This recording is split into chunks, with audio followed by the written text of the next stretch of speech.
Good evening, everyone. Welcome back once again to Vicious Rants. And of course, I am your host, your YouTube messiah, and often imitated, never duplicated superstar Tim Vicious. And folks, this is a very special episode. In case you haven't noticed, there's been a little bit of a trend to only pull out this particular sense from the wardrobe closet on here for the show when it's the anniversary. This is the historic 5-year anniversary of this show. Literally, the day of this recording, October 17th, 5 years ago today, I filmed the very first episode of Vicious Rants.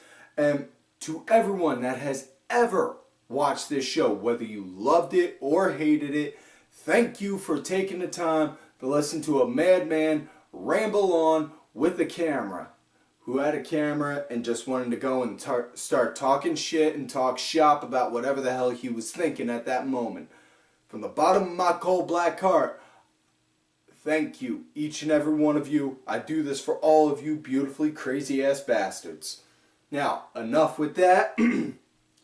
Let us get on with the show. We are going to be talking about what just Raw this week. We're not going to do a SmackDown rewind like we normally do, because SmackDown was, that last week's SmackDown was in regards to, excuse me, was in regards to the Fallout 1 to No Mercy. So, yeah. Now, with that in mind, this one started out with Owens and Jericho coming down to the ring talking about, you know, on how Foley has issues with Kevin Owens because he put Owens in a Hell in a Cell match with Seth. And, you know, even though it's a very dangerous match and such, you know, and just as it looked like Jericho was about to go and put everyone in Denver on the list, and they could have possibly felt the wrath of it, out comes Rollins, who winds up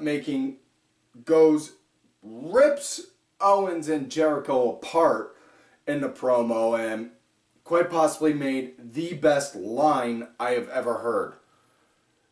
You know, just straight out. Jericho, he was in his wrestling gear, just looking and said, "Call you Sparkle Crotch." "What'd you say?" "Sparkle Crotch."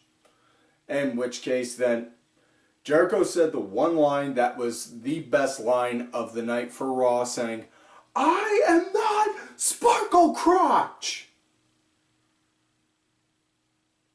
Best line of the night. Possibly the best line on Monday Night Raw for this entire year. That, you know, if anyone has a different one that they think might be better, I'm all up for hearing it. But for right now, I am not Sparkle Crotch works, is it? But anyways, that winds up leading to Rollins challenging Jericho to a rematch, this time without Kevin Owens ringside, so that way no cheerleader, no risk of outside interference, this, that, and the other. Excuse me. And then Jericho just looks at him and says, "Kevin, go to the back." "What?" "Go to the back." Oh, wait, what?" "I want you to go to the back. I have this." And then which leads to the match. It was really good, nice opening, you know. Rollins was really more so controlling the match, you know. More so, saw that throughout a lot of the night. It was more so, instead of back and forth kind of feel, it was more so just one person controlling the matches for the entire night, it seemed like. You know, one person controlled this match and then another, like that, instead of having a back and forth kind of feel, you know. But as far as with Owens and Rollins, really good match, nice feel on it and everything. Really worked good, just like they did last week, you know. And Owens, he wound up coming down partway during the match, just as Rollins was up, getting ready to go up top. Started to distract Seth. Seth wound up still working, took out Jericho, but as Owens didn't lay out any punches, kicks, or anything, was just standing there, and then just as, excuse me, just as Jericho had Rollins in the walls, you know, Rollins starting to reach for the rope, Owens holding it, pulling it back some, nonchalant. Ref sees it, starts yelling at Rollins, starts yelling at Owens, I should say. And then winds up leading into a reversal, and then they start going at it a little bit more. But match wound up coming to an end. Jericho went to go do the code breaker. Rollins just hoisted him up, wound up taking him down, and countered it into a pedigree. Got the 1, 2, 3. That was it. And definitely still digging the fact that Rollins is still doing the pedigree because, you know, even though Triple H stabbed him in the back, he's, you know, you could play the story of him doing that, saying, hey, you may have stabbed me in the back, but you know what? Fuck you. I'm still gonna go kick ass, take names, and you know what? I'm gonna do it using your move. That's a good way on how to play that out. Now, either way, that led to a promo later near the end of the night with Steph, with the MILF in charge, Stephanie McMahon, and Mick Foley, talking about, you know, with that match on how they were almost going to have a Jericho versus Rollins versus Owens match at Hell in a Cell, but now they're not. And next week, now we're going to have those three guys go at it. Not for the title, though. It's just a triple threat. But either way, next matchup, it was GoldenTruth, Goldust, and R-Truth with Mark Henry, Zark Henry, going up against the Shining Stars, you know, Diego and Hernando. Oh, wait, those were the Matadors, right? Yeah. And Titus and Neil.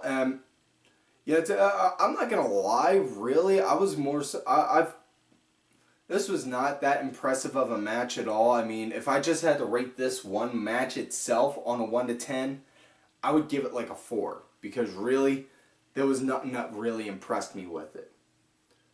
I mean, I wasn't really happy or satisfied with this match. There wasn't much real storytelling going on. It's now they're giving Primo and Epico this. They got the Shining Star gimmick, okay. Now they're given the gimmick of they're being con men. Not even good con men. You know, they're trying to sell fake timeshares. They're trying to sell fake Rolexes. You know, what's next? They're gonna come out with trench coats on top of their gear, saying they got DVDs for sale. You know, it almost feels like, in a sense, that they're starting to play them as like the stereotypical Puerto Rican guys that are going and selling whatever they can off the corner. You know. Yeah. But yeah. Not a big fan of this match. I mean, match wound up coming to an end when Henry wound up getting the tag in. Gave Titus the world's strongest slam, got the 1, 2, 3. That was it. That was the highlight of the match in my book. And next up we had Sheamus versus Big E. Now, on paper, this would look really nice because it would have two big, giant powerhouse brutes, you know. Not only that, you got Big E, who can actually work in the ring and move incredibly well. And you got Sheamus, who, for a guy his size, can move good too. You know, a lot of people shit on him, you know, more so than not, maybe rightfully deserved. But you got to give the man credit where credit's due at the fact that for his height and his build, he could still work the ring and move around in there with pretty damn good, you know. Excuse me. Sorry about the constant coughs. Just getting over having pneumonia for the past 2 weeks. Don't like it, deal with it. Now, in regards to this match, Cesaro, he was ringside with Sheamus doing a live Facebook video feed like this, like, yeah, blah, blah, blah, blah, blah, blah, blah, blah, blah. Sheamus, yeah, all that jazz, you know. Now, I will say this, the kind of dynamic that they got with these guys going, having them, you know, not connecting, you know, not syncing up, right, feels kind of good, but you know, it's having a good infighting between them. You know, it's almost like seeing Team Hell No, Daniel Bryan and Kane again. You know, and I'm hoping that these guys can get to that kind of a level of, you know, being over, you know, especially with the tag titles coming up. Because you look back on it, you think about it, you know, Bryan and Kane, they won the titles, and then that's when they started to get over. If they win, who knows, maybe they will also, you know. It's a good chance, you know, as much as people say they want Cesaro to get over and start getting more TV time and get noticed and such, the second he starts getting handed something and he gets fed chicken shit and he's starting to work it and make it into chicken salad, you know, people automatically just start going all nuts like, oh, this isn't right. Give a chance to let the man try and make it, let the thing get over. It ain't that damn hard, folks. It's called having patience. You know? But either way, now that I'm done rambling on that, let me get back to this match right now with Sheamus and Big E. You know, like I said, on paper, it should have nice physicality. It was fairly decent, though, to say the least. You know, like what I was saying earlier with the Jericho Rollins one, really more so, just like I said, Big E, he was dominating most of this match, you know, and the fighting between Sheamus and Cesaro, like I said, really reminded me a lot of Team Hell No, you know. But now they're doing it like they're modernizing it with like hashtags, live video streams, things like that, you know. And watch, soon enough, you're going to wind up seeing one of them playing a video. You're going to see them both playing video games in the back and one of them win and then the other freak out over it. You know, mark my words. Now, the match wound up coming to an end because of the infighting between them two, because Cesaro actually went over the barricade and started chilling with people that had the Cesaro section signs up. Sheamus starting to get all pissed over that, and then he was saying, oh yeah, watch, I'm going to do the best bro kick ever. And just as he turned around, Big E, wham, came out of nowhere, big splash, and then did a quick roll up on him, 1, 2, 3, so Big E won, so look over the records. Kofi won last week. Big E won this week. So kind of fair to say that at Hell in a Cell, it looks like the cards are set for Sheamus and Cesaro to win the titles. You know. Also, can we all just take a moment to realize that Raw was in Denver, Colorado this week. And New Day was celebrating their 420th day as tag champs on Straight Edge Day. Okay, now that we've gotten that out, now let's get back to the big things, to the big important stuff. Bo versus Neville was the next matchup. And again, like I said, just one side aggressiveness, just non-stop. And this was all Bo on this one. And Bo, he was just on him non-stop, like stink on shit. I mean, obviously Neville got his in. Got his fair share in, but it was more so 90% of this was all really more so Bo, and wound up winning with Bo got the win with what looked like he did like a crossroads, and then after that just started beating the shit out of Curtis Axel, in which case you want to make Bo go mega heel, hey, the one man that was actually cheering for him, take him out. Best way to do it, right? So, that said, next matchup now, it was Dana Brooke versus Bayley. And I know I say this all the time on my Twitter at Tim Vicious every time she comes out. But Dana Brooke, okay, she wants to come out wearing like a one-piece kind of thing. Perfectly fine, acceptable. But she really may want to consider having a one-piece that has a back on it. Because really, every time she falls over, you can see the part right here pops forward. You know, one of these days, that thing's going to wind up ripping, and her boobs are going to wind up popping out. And next thing you know, people all the way in frickin' Jordan are going to wind up hearing Vince yelling, God damn it, somebody cover her up! Because he's going to wind up freaking out so bad. You know? No lie. You don't believe me? Just wait. Watch. It'll happen. And then when it does, I'm just going to say, I called it.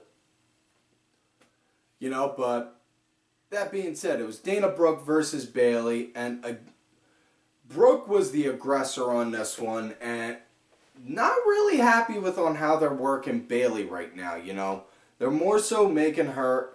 They're giving her the scrappy underdog build like they did in NXT, but this one doesn't feel right because the wins that she's getting are with local jobbers and such. I mean, aside from last week with Thunder Rosa's tag partner, you know, where she wound up beating her, but aside from that, it was just, Bayley's not really getting that much notice. Yeah, or shouldn't say notice, poor choice of words. Bayley's not getting that much time to have actual competition. And honestly, I gotta say, on this one, SmackDown has the advantage on that because their women are actually getting actual stories. On Raw, the only actual stories that we're getting with the women's division is Charlotte versus Sasha. And not gonna lie, that's starting to get kind of stagnant now, guys. You know? I can't be the only one thinking that. But, yeah. Match wound up coming to an end when Bayley, she was outside on the ring apron, and Dana just, wham, slammed her head right up against the ring post like that. Just slammed her head right up against the ring post, threw her back inside, went and did a quick cover, but did the cover for her, but noticed when she did, she was stretching her one leg out like she was trying to reach for a rope. So I think it may have been an unexpected win. You know, that may not have been the determined win from earlier. But either way, that was just, whoa. So, you know, and I've been saying, not saying I'm a Dana Brooke fanboy, but I've been saying, she, you know, you give her time, she's going to get a chance to grow. You know, that may have been the actual win plan all along to have her do that and, you know, let her have that chance to start growing. You know? Either way, though, next up, it was the piss break of the night with Braun Strowman versus, this time, 3 local jobbers. And he just, yeah. Braun Strowman, 3 jobbers. How do you think that went? After that, he wound up calling out Foley, saying he wanted more competition, and now he's going to the back to do it. And out comes Sami Zayn. Sami comes out, gets in his face. Strowman, just literally, 2 hands, poof, like that, throws Sami right out the ring. And then they do a backstage interview with him saying, why would you do it? He said, because no one else will. Okay. Understand that, but really, Sami, no, not Sami. Please, not Sami. Throw anyone else at him. Throw Neville, throw Sin Cara, throw someone else. Not Sami Zayn, please. We like him too much. Well, either way, this now leads us to the next match of the night, which is actually the last official match, I should say, of the night. It was a 6-man cruiserweight tag match, and before everyone starts bitching and whining saying, oh, the cruiserweights got bumped to the 3rd hour of the show, they're not caring about them now. Shut the fuck up, you idiots, and think for 1 fucking second. Everyone's still riding high about the cruiserweights in the Cruiserweight Classic. This was the last match of the show. So, to try and throw a little sense of optimism in here, you want to think about it, technically, the Cruiserweights had the main event match of the night. Y'all don't have to agree with it, but just at least take the time to consider it. Consider that kind of thought. Now, that being said, this match, it was a relatively shorter than what I would have, or actually, I'm sorry, before I get into that match, I forgot there was one after the Strowman one. It was just so super short, I completely forgot about it. It was Karl Anderson versus Big Cass, Colin Cassidy, and honestly, it was them two throwing a couple shots, and then Anderson running towards Cass. Cass picked him up and then hit him with like a freaking spin around with like a spin tilt the world slam, and then got the 1, 2, 3. That was it. Yeah, definitely did not like that. Match was way too short, and freaking Anderson and Gallows, it looks like their stock is starting to go down like you wouldn't fucking believe. Ugh. Either way, now, like I was saying, with the Cruiserweight match, it was Brian Kendrick, Drew Gulak, and Tony Nese going up against Cedric Alexander, Rich Swann, and TJ Perkins. Definitely, I will say this now. The video game nerd in me definitely digging the hell out of Perkins' entrance music. You know, I can't help but grin every time I hear it, because all I keep thinking is when I was like freaking 5 or 6 years old, you know, begging and pleading with my mom to let me have an extra 10 minutes on my freaking Nintendo, you know. Either way, enough with the sentiments. Now with this, time for to go over the match. This, I definitely dug it. I would suffice to say that this would be the match of the night for the show. This would be the match of the night. You know, had nice work by all the guys. Everyone did an excellent job working with each other, you know, making each other look amazingly good, you know. Even though, again, like I said, it was just one-sided aggressiveness, but still, each person made the other look amazing. It was almost like, I don't know any other way to really describe it except that, you know. Not only that, Kendrick, definitely digging the Brian Kendrick's way on how he's running with the heel, on how he's running with his heel turn, you know, going saying that he's doing this because he's down to his, you know, he's running down towards the end of his career, and he wants to get whatever he can to do to cling and hold on to it, you know. So for lack of a better term, they're making him sound like one of those old timers that were like still bitter and want to hold on to the title, like, no, it's mine, it's mine, it's my precious, you cannot has the precious, you know. And you know, making it sound like that in a sense. I can definitely dig the hell out of that, you know. Sorry. Now, match wound up coming to an end though when Rick Swann, he was getting his ass handed to him by freaking Tony Nese, and then the Brian Kendrick asked, tag me in! Got tagged in, next thing you know, pulled on the bully choke right on him, you know, and Gulak wound up holding on to Perkins so that way he couldn't get him in to break it up, and Cedric Alexander was knocked out outside the ring so he couldn't come in to help either, you know. That was it. Swann, he eventually tapped. That was it.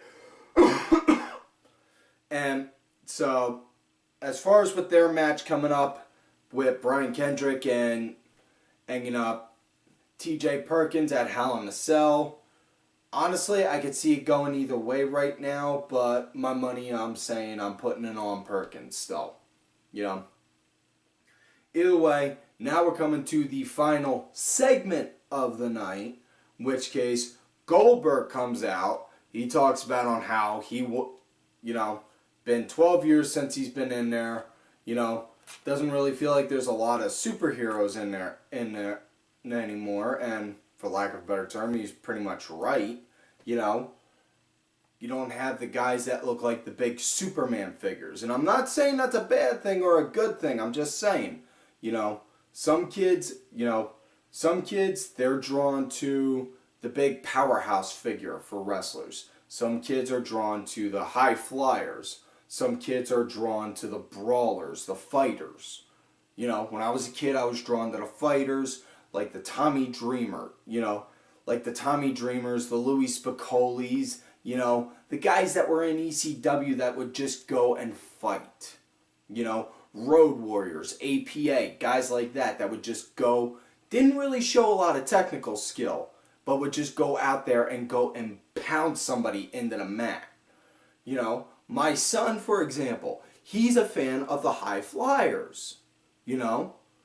Also, my one nephew, he's a fan of mat technicians. So, like I said, everyone has their different thing that they connect to with the different wrestling styles. That's it. You know, but back to what I was getting at with Goldberg. Goldberg, he was saying not a lot of the superheroes in there anymore. He got asked to go and do this. He got asked to go and help promote the game 2K17. He thought, yeah, that'd be great. Give me one last run doing this. You know, he was saying he got to travel around the world, you know, and such, and wound up, and then Brock and Paul Heyman issued that challenge to him, and he thought, and then Goldberg said, you know, then I thought, maybe I got one more ass kicking left in me. Maybe I got one more really bad spear left in me. Maybe I got one more jackhammer in me. So Brock, you're next. Not only are you next, you're last. So, you know, so we're obviously going to get the match. Now, Survivor Series? Maybe. That would be a good idea considering that it's coming up and it's near. However, what I'm thinking is what they would probably do to help bring it up, you know, have these guys keep trying to get near each other and just have them, you know, brawling, fighting non-stop, you know, have them go and wage a promo war up until like January with the Royal Rumble. You know, have Brock enter into the Royal Rumble, clearing house, looking dominant, looking like he's going to win. And then next thing you know, right out of nowhere, Goldberg, wham, come out of nowhere, take him down, which leads to some more promos, this time though, with more brawls between the two, and then lead to them two getting a match at Mania. That's my idea though. But yeah. So, we're going to get it. It's just a matter of when, not if. And that is it for this week's show, folks. So, like all normal, please do not forget to like the video, subscribe to the channel, go back, watch some of the other episodes. Like I know there's 5 years worth of archives, so you may not be able to watch them all, but please take the time to watch some. Make sure y'all look for me on my Twitter at TimVicious. Also look for my other account, Tim_Vicious. Also out there on that Facebook gimmick, Tim Ash. And folks, do not forget to follow all of these cool ass cats right here on the Twitter. Axel Mulligan, Sunday Segway, Simply Sabrina, Cranky Asshole, Aaron_Deborah, my executive producer, Oliver Ben, who did help provide the music for this week's show. Make sure y'all check it out. His music's out there on iTunes, Spotify, Xbox Gold, and such. Details on that are in the description box. As well as my client, Bronx Bitch Forever. And folks, like I always tell y'all, you love me great, you hate me. Fuck you.